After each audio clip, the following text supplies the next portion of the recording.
And this is all through 1 John. And again, what the people had to do, because they were excusing themselves to sin, but they understood that Jesus walked sin-free in his body, and therefore doing away with sin, we should walk sin-free in our body. But yet at the same time, they're understanding, okay, well, sin doesn't send you to hell. So they started excusing themselves to sin. But now they have a problem. If Jesus walked sin-free in his body, they had a problem. Okay, well, I somehow have to do away with the body to excuse myself from sin. So that's why you started seeing all these Gnostic doctrines of Jesus didn't really have a body. It only seemed like he had a body. Or if he did have a body, he left it.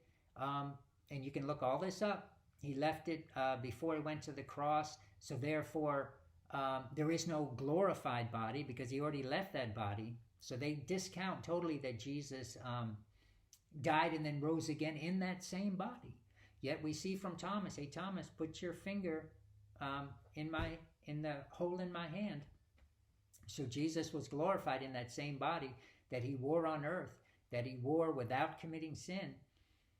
So again, these people in 1 John, they had to do away with Jesus's body to excuse themselves to sin.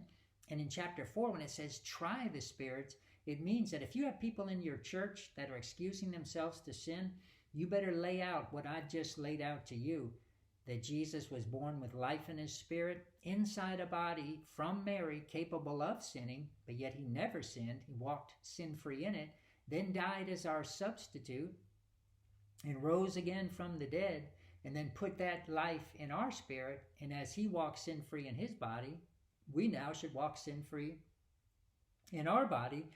And that's how you try the spirits, because once you say that, and again, try the spirits means tell this to the people to see which side of the fence they want to be on.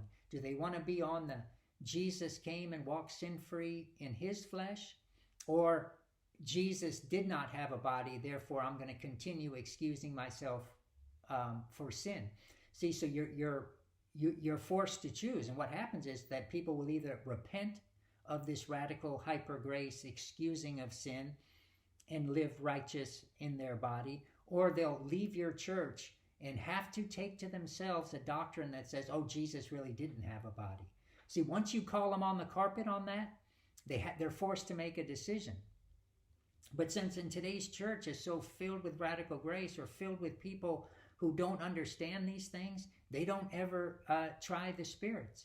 The church is so fooled today with, it's all by grace, it's a free gift, it can never be taken away, so therefore it's okay that I sin.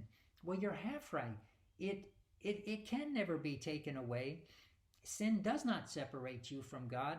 But if you in your natural mind put two and two together in a faulty, demonic, seducing doctrine of devil kind of logic that says, okay, therefore it's okay to sin, that's what sends you to hell.